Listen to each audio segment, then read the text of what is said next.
ఓం శ్రీమాత్రే నమః. నమస్కారం అండి. ఎలా ఉన్నారు అందరూ? బాగున్నారా? మీరందరూ ఆనందంగా, సంతోషంగా ఉండాలని అమ్మవారిని ఎప్పుడూ కోరుకుంటూ ఉంటాను. ధాత్రితో లక్ష్మీప్రియ క్రియేషన్స్కి స్వాగతం. విజయ ఏకాదశి, మాఘ బహుళ ఏకాదశి వ్రత కథ విశిష్టత గురించి తెలుసుకుందాం. ఈ కథ మనకి స్కంద పురాణంలో కనిపిస్తుంది. ఒకానొకప్పుడు పాండవులలో పెద్దవాడైనటువంటి ధర్మరాజు శ్రీకృష్ణుడితో ఇలా అన్నాడు: వాసుదేవ, నీవు కరుణా సముద్రుడవు. నన్ను అనుగ్రహించి మాఘమాసంలో కృష్ణపక్షంలో వచ్చే ఏకాదశి యొక్క విశిష్టత ఏమిటి, ఆ ఏకాదశి యొక్క పేరేమిటి, దానికి సంబంధించినటువంటి కథ ఏమైనా ఉంటే నాకు తెలియజేయము అని వేడుకొన్నాడు. ధర్మరాజు యొక్క మాటలు విన్న శ్రీకృష్ణ పరమాత్ముడు, ధర్మరాజా, మాఘమాసంలో కృష్ణపక్షంలో వచ్చే ఏకాదశిని జయ ఏకాదశి, విజయ ఏకాదశి అంటారు. ఈ ఏకాదశి గురించి వివరంగా తెలియజేస్తాను. సావధానుడవై వినుము. ఏకాదశిని ఆచరించే వారికి ఎప్పుడు విజయమే కలుగుతుంది, జయాన్ని కలగజేస్తుంది. ఈ ఏకాదశిని ఆచరించడం వల్ల సమస్త పాపాలని తొలగింపజేస్తుంది. ఎంతో శ్రేష్టమైనది ఈ ఏకాదశి. ఈ ఏకాదశి యొక్క విశిష్టతను గురించి నారద మహాముని బ్రహ్మదేవుణ్ణి అడిగాడు. మాఘమాసంలో వచ్చే ఏకాదశి తిథి రోజున ఏకాదశి వ్రతాన్ని ఏ విధంగా ఆచరించాలో నా యందు దయించి తెలియజేయమని నారద మహాముని బ్రహ్మని అడిగాడు. పాపాలని హరించే ఈ జయ ఏకాదశి యొక్క వ్రత కథని నీకు తెలియజేస్తాను. సావధానుడివై వినుము. అలాగే ఈ వ్రతము చాలా ప్రాచీనమైనది. పరమ పవిత్రమైనటువంటి ఈ వ్రతాన్ని ఆచరించడం వల్ల పాపాలన్నీ నశిస్తాయి. ఈ వ్రతాన్ని గురించి ఇంతవరకు నేను ఎవ్వరికీ తెలియజేయలేదు. నారద, ఈ వ్రతము మానవులకు నిరంతరము విజయాన్నే కలగజేస్తుంది. కనుకనే విజయ అనే పేరు ఈ వ్రతానికి సార్థకమైనది. పురాణంలో చెప్పబడిన విశేషాలను గురించి అవివేకులు సందేహిస్తారు. కానీ వివేకులకు సందేహమే కలుగదు, సత్యాన్నే పలుకుతారు. రామాయణం గురించి నీకు తెలుసు కదా. రామాయణములో శ్రీరాముడు 14 సంవత్సరాలు తపోవనములో సంచరించాడు కదా. అరణ్యవాసంలో శ్రీరామచంద్రుడు సీతా లక్ష్మణుల సమేతుడై గోదావరి తీరములో పంచవటి యందు చాలా కాలం నివసించాడు. అక్కడ నివసించుచున్నప్పుడే లంఘాతీసుడైనటువంటి రావణుడు మహాత్ముడైనటువంటి రాముడి భార్య అయినటువంటి సీతమ్మ వారిని, ఆ మహాపతివ్రతా శిరోమణిని మారువేషంలో వచ్చి అపహరించినాడు. భార్యా వియోగమునకు ఆ శ్రీరామచంద్రుడు ఎంతో దుఃఖించాడు. సీతను వెతుకుతూ ఉండగా మార్గమధ్యంలో మరణించడానికి సిద్ధంగా ఉన్న జటాయు కనిపించాడు. అతడే శ్రీరామచంద్రుడికి సీతమ్మ వారి యొక్క జాడ అంటే వృత్తాంతము తెలియజేసి మరణించాడు. రామలక్ష్మణులు అడవిలో తిరుగాడుచు సీతని వెదకసాగారు.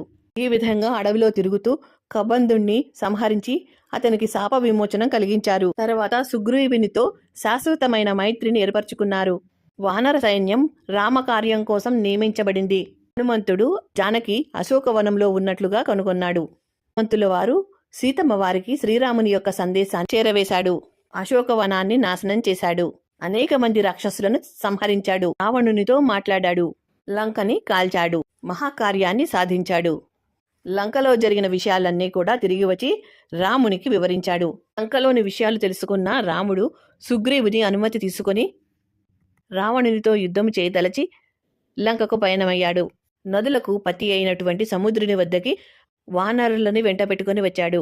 సముద్రం యొక్క విస్తీర్ణాన్ని చూసి చాలా ఆశ్చర్యాన్ని పొందాడు. సముద్రాన్ని దాటడానికి యోజనాలు వానర వీరులతో కలిసి వేశాడు. ఇప్పుడు శ్రీరాముడు లక్ష్మణుని వంక చూసి, లక్ష్మణ, ఏమి పుణ్యము చేసి మనము ఈ సముద్రాన్ని దాటగలము అని అన్నాడు. లక్ష్మణుడు అప్పుడు శ్రీరామునితో, రామా, నీవు దేవాతి దేవుడవు, పురుషోత్తముడవు. ధల్ప్యక అనే పేరు గల మహర్షి ఇక్కడికి దగ్గరలో ఉన్న ద్వీపంలో నివసిస్తూ ఉంటాడు. శ్రీరామ, మనము ఉన్న చోటు నుండి 4 కిలోమీటర్ల దూరంలో ఆ మహర్షి యొక్క ఆశ్రమము ఉన్నదట. మనము ఆ మహర్షి దగ్గరికి వెళితే ఏదైనా ఉపాయము చెప్పగలడు అని అన్న లక్ష్మణుని మాటలు విన్న శ్రీరాముడు ధార్మిక మహర్షి యొక్క ఆశ్రమానికి వెళ్ళాడు. శ్రీ మహావిష్ణువుని దేవతలందరూ కూడా ఏ విధంగా నమస్కారం చేస్తారో అలాగా శ్రీరామచంద్రుడు ఆ మునీశ్వరుని నమస్కరించాడు. ఆ మహర్షి వచ్చింది పురుషోత్తముడిగా గ్రహించాడు. ఈ కారణం చేతనో విశేషమైనటువంటి మానవ రూపాన్ని ధరించాడు అని అనుకున్నాడు మహర్షి.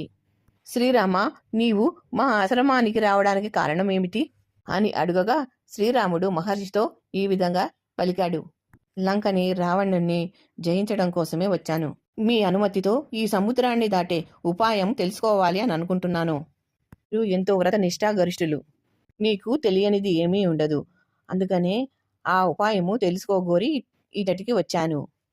అప్పుడు దాల్మిక మహర్షి శ్రీరామునితో, శ్రీరామ, వ్రతములలోకెల్లా ఉత్తమమైనటువంటి వ్రతాన్ని నీకు ఉపదేశిస్తాను.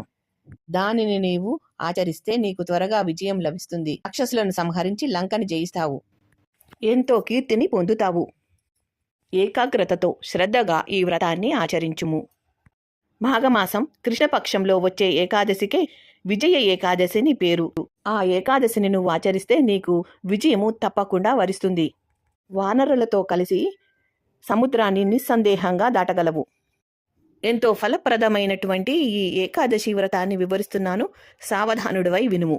దశమి రోజున ఒక కలశాన్ని ఏర్పాటు చేసుకోవాలి. బంగారంతో గాని, రాగితో గాని, ఇత్తడితో గాని, కంచుతో గాని, లేదా కనీసము మట్టితోనైనా ఒక కలశాన్ని ఏర్పాటు చేసుకోవాలి. పూజ చేసుకోవటానికి ఒక పీఠాన్ని ఏర్పాటు చేసుకోవాలి.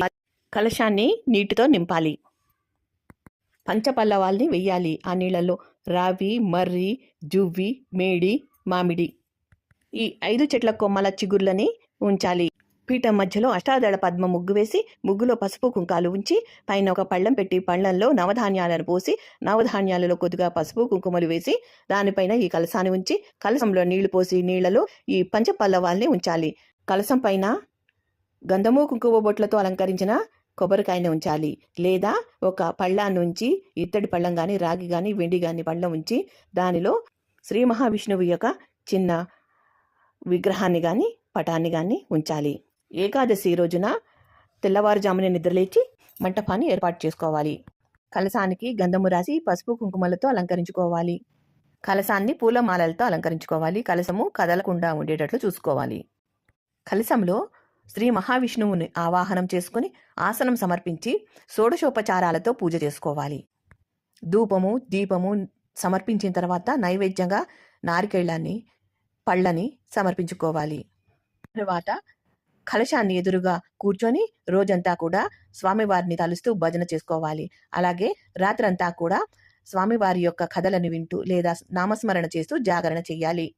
మరునాడు ద్వాదశి రోజున సూర్యోదయానికంటే ముందే నిద్రలేచి స్నానాధికాలు ముగించుకొని స్వామివారికి పునః పూజ జరిపించి కలశాన్ని కదిలించాలి. మట్టితో చేసిన కలశం అయితే నదిలో కానీ, పారే నీటిలో కానీ, చెరువులో కానీ నిమజ్జనం చేసేయాలి. కుదిరితే రాగి, వెండి, ఇత్తడి ఇలా ఏదైనా కలశాన్ని కానీ మీరు ఏర్పాటు చేసుకుంటే ఆ కలశాన్ని ఒక సద్బ్రాహ్మణుడికి దానం ఇవ్వవచ్చు. స్వామివారికి ఏదైనా వండి పెట్టి నైవేద్యంగా పెట్టాలి. ఆ నైవేద్యాన్ని సద్బ్రాహ్మణునికి సమర్పించిన తర్వాత తీర్థప్రసాదాలను స్వీకరించి ఉపవాస దీక్షను విరమించుకోవాలి. ఈ విధంగా మాఘమాసంలో వచ్చే శుక్లపక్షంలో వచ్చే ఏకాదశి రోజున ఏకాదశి వ్రతాన్ని ఆచరిస్తే నీకు తప్పక విజయం వరిస్తుంది అని శ్రీరామచంద్రుడికి మహర్షి చెప్పగానే శ్రీరామచంద్రుడు వెంటనే భక్తి శ్రద్ధలతో మహర్షి చెప్పినట్లుగా తన కపివీరులతో ఈ వ్రతాన్ని ఆచరించాడు. ఆచరించిన వెంటనే సముద్రం పైన వంతెన ఏర్పాటు చేసుకోగలిగాడు సునాయాసంగా. తర్వాత లంకను చేరి రావణుణ్ణి సంహరించి విజయాన్ని పొందాడు. ఈ విధంగా భూలోకంలో ఏ మానవుడైతే విజయ ఏకాదశి రోజున వ్రతాన్ని ఆచరించి పూర్తి చేస్తాడో వారికి ఈ లోకములో సర్వ కార్యాలందు కూడా విజయము లభిస్తుంది. లోకంలో అక్షయమైన సుఖం లభిస్తుంది. అందువలన ఈ ఏకాదశి వ్రతము తప్పక ఆచరించదగినది. సమస్త పాపాలను హరింపజేసే ఈ విజయ ఏకాదశి యొక్క వ్రత కథని విన్నా చదివినా అంతే ఫలితం కలుగుతుంది. కనుక ఈ విజయ ఏకాదశి రోజున ఆ శ్రీ మహావిష్ణువుని తప్పనిసరిగా అందరూ పూజించాలి. ఆ శ్రీమన్నారాయణుని యొక్క దయ, కృప, కటాక్షాలు మనందరిపైన ఉండాలని మనస్ఫూర్తిగా కోరుకుంటున్నాను. ఈ వీడియో కనుక నచ్చితే లైక్ చేయండి, షేర్ చేయండి. మీరు మా వీడియోని లైక్ చేయడం వల్ల మరికొద్ది మందికి రీచ్ అవుతాయి. అలాగే మా వీడియోని మొదటిసారి చూస్తున్నట్లయితే తప్పకుండా సబ్స్క్రైబ్ చేసుకోండి. అప్పుడే మేము చేసే వీడియోలు మీకు నోటిఫికేషన్ రూపంలో వస్తాయి. మా వీడియోని మిస్ కాకుండా చూడగలుగుతారు. మరో మంచి వీడియోతో మళ్ళీ కలుస్తాను. నమస్కారం, ఉంటానండి.